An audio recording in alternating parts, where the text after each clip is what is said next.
قاف والقرآن المجيد بل عجبوا أن جاءهم منذر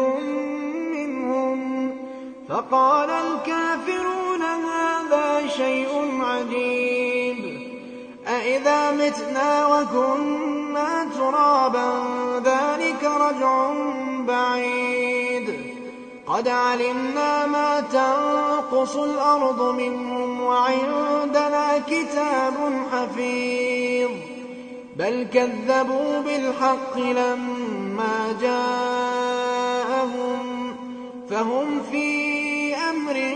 مريج أفلم ينظروا إلى السماء فوقهم كيف بنيناها وزيناها وما لها من فروج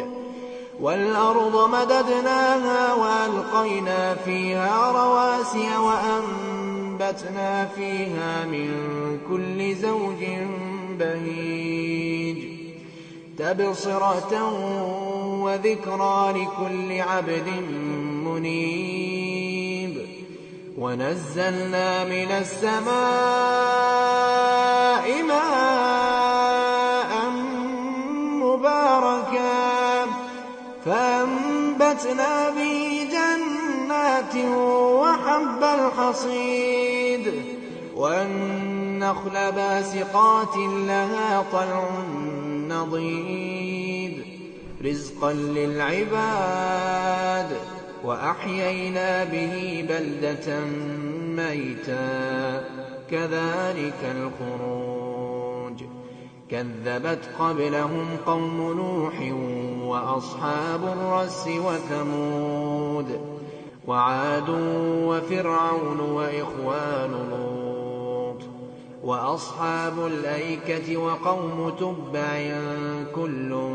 كذب الرسل فحق وعيد أفعينا بالخلق الأول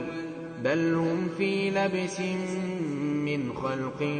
جديد ولقد خلقنا الإنسان ونعلم ما توسوس به نفسه ونحن أقرب إليه من حبل الوريد إذ يتلقى المتلقيان عن اليمين وعن الشمال قعيد ما يلفظ من قول إلا لديه رقيب عتيد وجاءت سكرة الموت بالحق ذلك ما كنت منه تحيد ونفخ في الصور ذلك يوم الوعيد وجاءت كل نفس معها سائق وشهيد لقد كنت في غفلة من هذا فكشفنا عنك غطاءك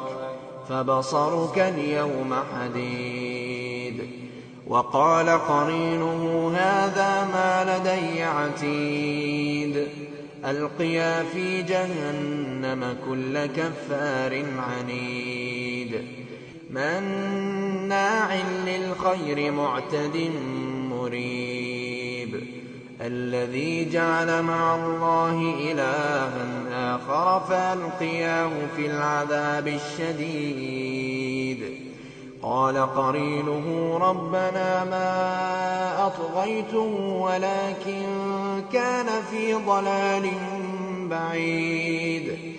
قال لا تختصموا لدي وقد قدمت إليكم بالوعيد ما يبدل القول لدي وما أنا بظلام للعبيد يوم نقول لجهنم هل امتلأت وتقول هل من مزيد وأزلفت الجنة للمتقين غير بعيد هذا ما توعدون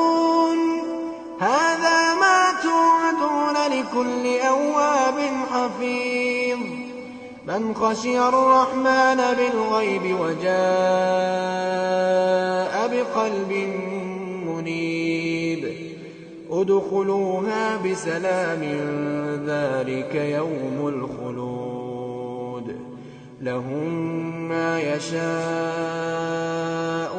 فيها ولدينا مزيد وكم أهلكنا قبلهم من قرن هم أشد منهم بطشا فنقبوا في البلاد هل من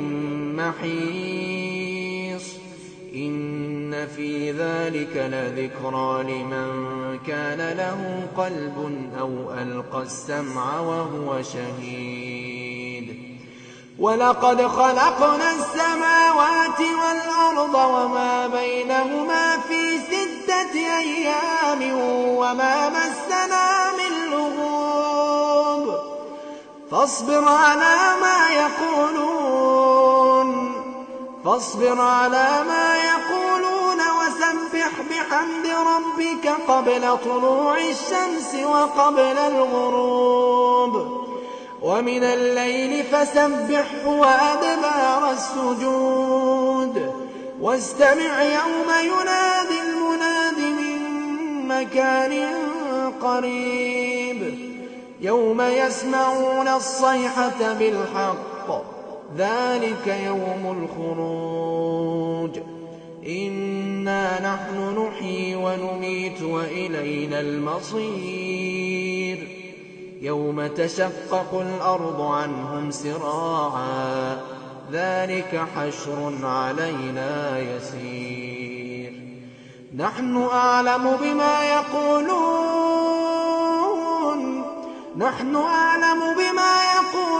وما أنت عليهم بجبار